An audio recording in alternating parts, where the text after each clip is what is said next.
اعوذ باللہ من الشیطان الرجیم بسم اللہ الرحمن الرحیم الحمد للہ وبہ نستعین وصلی اللہ علی محمد وآلہ الطاہرین اما بعد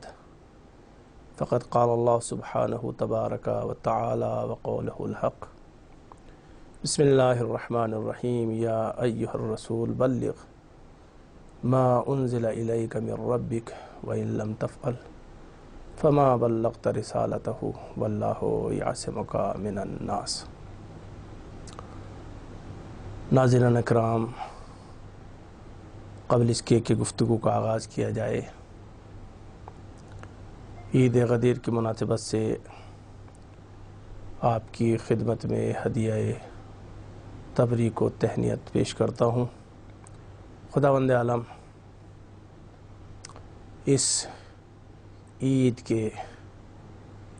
کے طور پر تمام اقوام عالم بالاخص مومنین کرام کو صحت و سلامتی اور ہر طرح کی مشکل سے محفوظ فرمائے۔ ہماری گفتگو غدیر کے سلسلے میں ہوگی۔ غدیر کیا ہے اور امامت کے اس بات میں اس کا کیا نقش اور کیا کردار ہو سکتا ہے اور رہا ہے۔ غدیر جیسا کہ عموماً مومنین جانتے ہیں،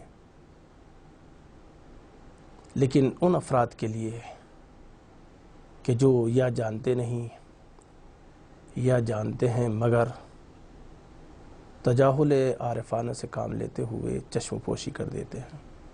غدیر ایک مقام ہے جو مکہ و مدینہ کے درمیان واقع ہے۔ سن 10 ہجری ذی الحجہ کی 18 تاریخ تھی۔ رسالت مآب صلی اللہ علیہ وآلہ وسلم آخری حج انجام دینے کے بعد جب اس مقام پر پہنچے تو خداوند عالم کی جانب سے جبریل نازل ہوئے، اور وہ پیغام جو چند مرتبہ اس سے پہلے بھی نازل کیا جا چکا تھا اس مقام پر نازل ہوا، اور جبریل علیہ السلام نے رسالت مآب کی خدمت میں آنے کے بعد اس پیغام کو پہنچایا۔ تاکید یہ تھی کہ اس پیغام کو جلد از جلد، بلکہ ابھی اسی مقام پر عالم اسلام کے فرد فرد تک پہنچا دیا جائے۔ البتہ میں نے قصداً یہ جملہ کہا ہے کہ عالم اسلام کے فرد فرد تک، بالفعل اس وقت اس زمانے والے مسلمان نہیں تھے، جو موجودہ اس وقت مسلمان تھے ان تک،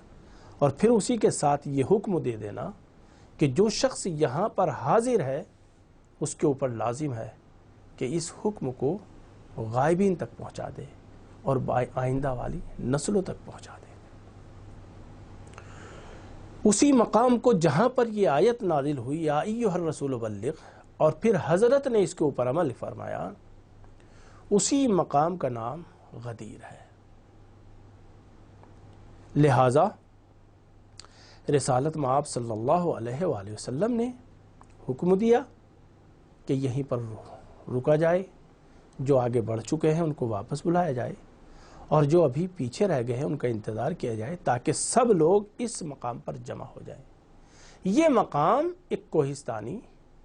سلسلے کے درمیان واقع ہے، بے آب و گیا ہے۔ بارشیں جب ہوتی ہیں پہاڑوں کے اوپر یا پہاڑیوں کے اوپر، جو چھوٹی پہاڑیاں ہیں، وہ سب پانی وہاں سے جاری ہو کر اور کچھ مختلف جگہوں پر جمع ہو جاتا ہے، اسی وجہ سے اس کو غدیر بھی کہا جاتا ہے۔ لہذا اس مقام پر جہاں نہ کوئی خاص درخت تھے، چٹیل میدان تھا، آفتاب کی تمازت تھی، ایسے ماحول میں تمام اصحاب ایک دوسرے سے یہ پوچھ رہے تھے کہ کون سا حکم آیا ہے، کس لیے رسالت مآب نے یہاں پر روکا ہے۔ لہٰذا آپ نے ظہر کی نماز سے پہلے طویل خطبہ ارشاد فرمایا. اس خطبے کو امام محمد باقر علیہ السلام نے نقل فرمایا ہے اور علامہ مجلسی نے بہار الانوار کی جلد 9 میں ظاہراً اس کا ذکر فرمایا ہے. تقریباً طولانی خطبہ ہے، 8-9 صفحے کا یہ خطبہ ہے. اس خطبے میں رسالت مآب نے لوگوں سے اقرار بھی لیا کہ میں نے تمام احکام تم تک پہنچا دیے ہیں اللہ کی جانب سے. سب نے بلا کہہ کر اقرار کیا، نعمتیں گنوائیں، ان کے حالات سے ان کو آشنا کرایا، اور پھر اس کے بعد یہ فرمایا کہ دیکھو جس طرح سے میں نے تمام احکام اسلامی اللہ کے حکم سے پہنچائے ہیں، اللہ کی جانب سے پہنچائے ہیں، میں نے کوئی حکم اپنی جانب سے نہیں دیا. اور کیوں نہ ہو ایسا، اللہ نے تو خود وَمَا يَنْتَقُ عَنِ الْهَوَىٰ إِنْ هُوَ إِلَّا وَحْيٌ يُوحَىٰ کہہ کر اس بات کی تصدیق کی ہے کہ یہ جو کچھ کہتے ہیں وہ ہماری جانب سے کہتے ہیں. لہذا رسالت مآب نے یہ تمام تاکیدات کرنے کے بعد قوم کو، اپنے خاص اصحاب کو، ان لوگوں کو جو ابھی ابھی حج کر کے آئے ہیں، پاک صاف ہیں. حج وہ عظیم عبادت ہے کہ جس کے بارے میں روایات ہے کہ انسان واقعی اگر صحیح سے حج کر لے تو وہ ایسا ہے جیسے ابھی ماں کے شکم سے متولد ہوا ہو، کوئی گناہ نہ کیا ہو. ایسی مقدس جگہ سے ایسی مقدس عبادت کو انجام دینے کے بعد وہ بھی رسالت مآب صلی اللہ علیہ وآلہ وسلم کے ہمراہ آئے ہیں. اور یہ ماحول بھی ایسا ہے کہ گرمی ہے. گرمی کا یہ عالم ہے کہ روایت میں ملتا ہے کہ بعض اصحاب کو دیکھا گیا کہ وہ اپنی ابا اس کو کہا جاتا ہے، یہ ابا، اپنی آدھی ابا سر کے اوپر اور آدھی ابا پیروں کے نیچے رکھے ہوئے ہیں شدت گرمی کی وجہ سے. ایسے عالم میں حضرت نے خطبہ ارشاد فرمایا نماز ظہر سے پہلے، اور اس کے بعد یہ کہنے کے بعد، یہ بیان کرنے کے بعد، یہ ثابت کرنے کے بعد کہ اب تک جتنے حکم تھے خدا کی جانب سے تھے، یہ حکم بھی اللہ کے حکم سے ہی، اللہ کی جانب سے تم تک پہنچا رہا ہوں. لہذا آپ نے مولا علی کے ہاتھ کو پکڑا اور بلند کیا اور ارشاد فرمایا من کنت مولا فہذا علی مولا، جس کا میں مولا ہوں اس کا یہ علی مولا ہے. یہ ہے وہ واقعہ غدیر. اور اس کے بعد پھر وہ تہنیت کا مقام ہے. حضرت نے کہا آپ سب مولا علی کو جانے کے بعد مبارکباد دو. چنانچہ سب نے من جملہ خلیفہ ولد ووم سب نے آنے کے بعد حضرت علی کو مبارکباد دی. اور اس کے بعد یہ حکم حدیث کے مطابق حکم ہوا کہ جو موجودہ افراد ہیں ان کے اوپر لازم ہے کہ اس حکم کو جو غائبین ہیں ان تک پہنچا دیں. عزیزان محترم، ناظرین کرام، غدیر وہ مقام ہے اور وہ واقعہ ہے کہ جہاں تک اسلام اور بانی اسلام اور رسول اسلام کے ساتھ سب لوگ ایک پلیٹ فارم پر چل رہے ہیں. یعنی کوئی نیا مذہب اسلام میں کوئی انشعاب نہیں ہوا ہے، کوئی نیا فرقہ نہیں بنا ہے، سب لوگ پرچم اسلام کے تحت ہیں. ایک دین ہے، ایک مذہب ہے، سب کا دین اسلام ہے، پیروی رسالت مآب کی ہے. لیکن یہ وہ مقام ہے کہ اس کے بعد پھر جب حضرت کی وفات ہو جاتی ہے تو یہاں سے پھر انشعاب شروع ہو جاتا ہے، جو آگے بڑھتے بڑھتے 73 فرقوں میں تقسیم ہو گیا. اور اس فرقے کے ہر فرقے کے ممکن ہے ہر فرقے کے ماتحت بھی چند اور چھوٹے چھوٹے گروہ ہوں. نظریات اسلام یہ نہیں کہتا کہ سب کے نظریے فکریں سب کی ایک ہوں، نہیں، ممکن ہے فکریں الگ الگ ہو سکتی ہے، مگر سب کو بے عنوان اسلام ایک ہی دین کو قبول کرنا پڑے گا۔ ممکن ہے نظریے میں، دلیل میں ممکن ہے تھوڑا سا فرق ہو، مگر احکام سب کے ایک ہیں، دین ایک ہے، قرآن ایک ہے، احادیثیں وہی ہیں۔ عزیزان محترم، اس لیے بے حد ضروری ہے کہ اس موقع کو، موقع غدیر کو، واقع غدیر کو یاد رکھا جائے، اس کو یاد دلایا جائے، اس لیے کہ یہی وہ حکم ہے جس کے ساتھ تاکید کے ساتھ کہا گیا ہے کہ یہ حکم ہر شاہد جو حاضر ہے غائب تک پہنچا دے۔ سب کا وظیفہ ہے، سب کا فریضہ ہے کہ جو اس سے ناشنا ہے ان کو اس سے آشنا کیا جائے۔ اس لیے کہ غدیر دین کو امامت کے حوالے کرتی ہے، اور اگر امامت کے حوالے ہو جائے تو پھر دین میں انشعاب نہیں ہوگا، پھر یہ اتنے مذاہب مختلف، یہ آپس میں جنگ و جدل، یہ قتل و غارت گریز نظر نہیں آئے گی، اور اگر آئے گی بھی تو کم سے کم ممکن ہے وہ ذاتی مفادات کے تحت ہو۔ غدیر امامت کے حوالے کرتا ہے دین، جبکہ اگر غدیر کو حذف کر دیا جائے تو پھر دین امامت کے حوالے نہیں، پھر دین خلافت کے حوالے ہوتا ہے۔ خلافت کون سی؟ خلافت الہیہ نہیں کہ اللہ نے کسی کو خلیفہ اور جانشین بنایا، بلکہ وہ خلافت جہاں لوگوں نے مل کر ایک شخص کو جانشین بنایا، کسی کو بھی بنائے، کہ پھر اس کے اندر سلیقے مختلف ہیں، نظریات مختلف ہیں، ممکن ہے ایک کی نظر میں ایک بہتر ہو، دوسرے کی نظر میں دوسرے بہتر ہو،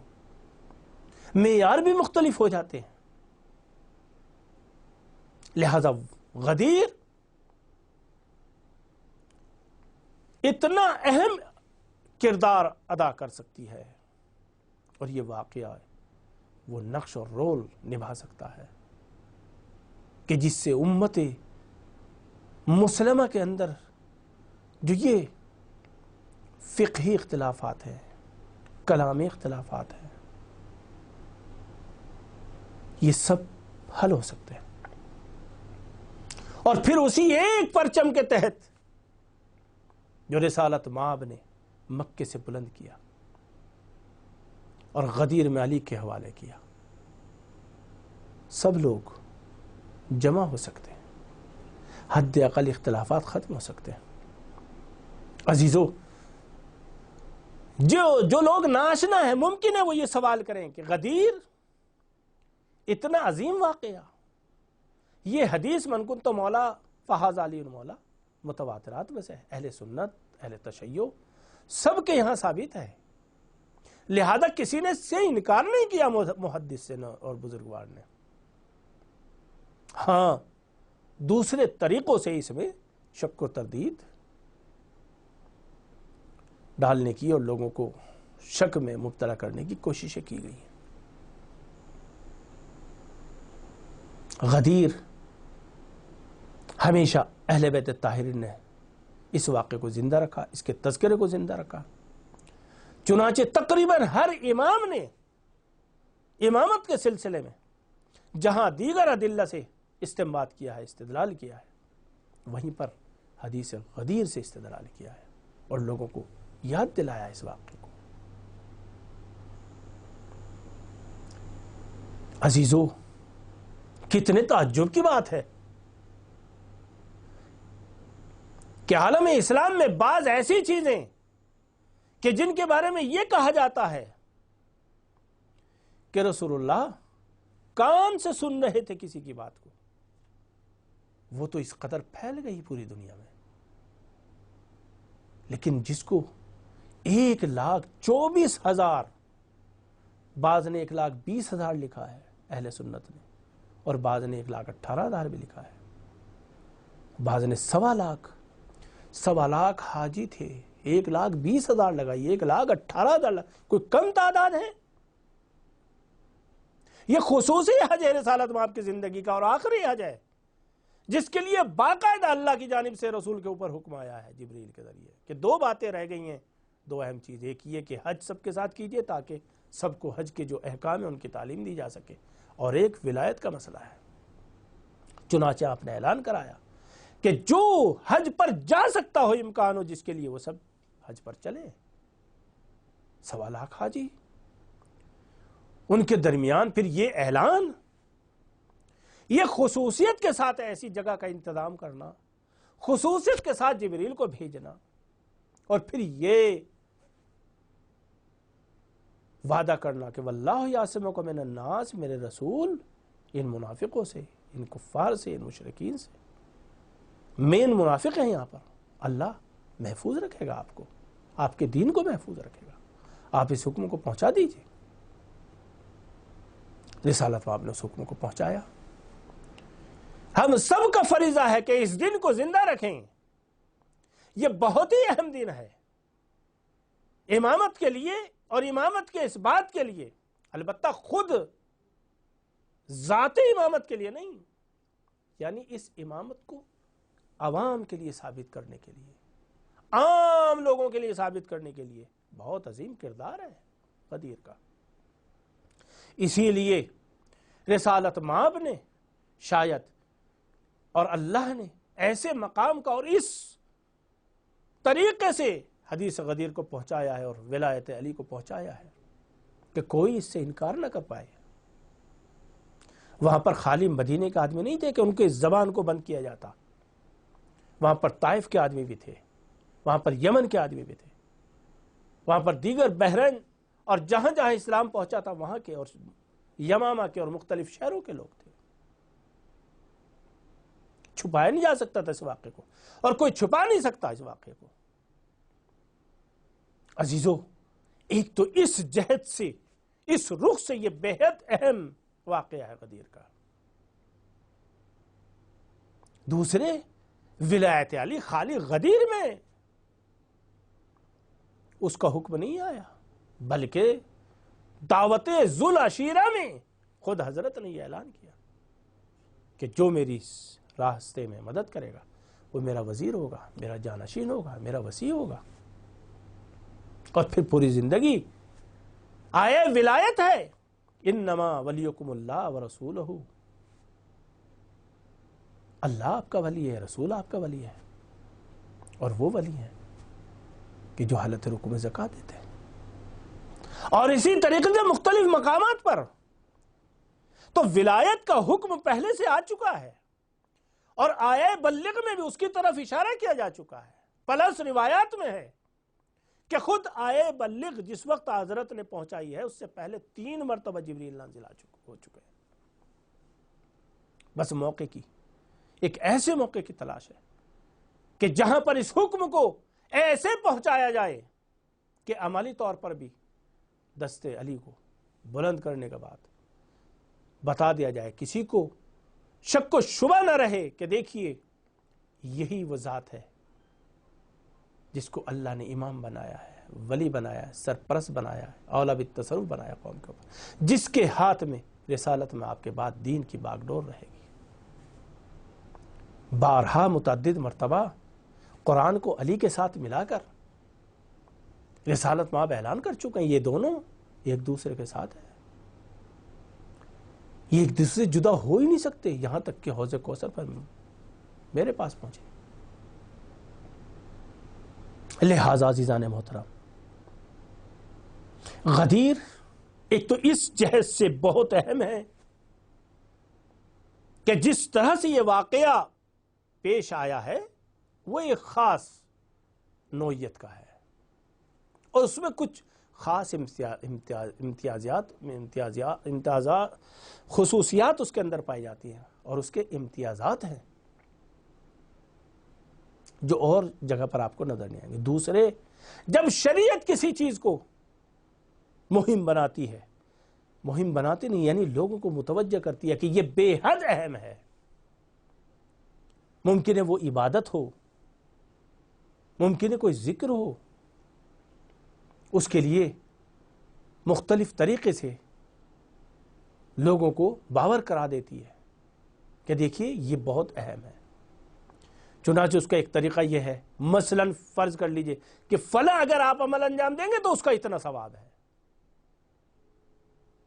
غدیر کے سلسلے میں جو دعائیں آئی ہیں، غدیر کے سلسلے میں جو اعمال آئے ہیں، حتیٰ غدیر کے بارے میں یہاں تک آیا ہے کہ اس کو عید جانو،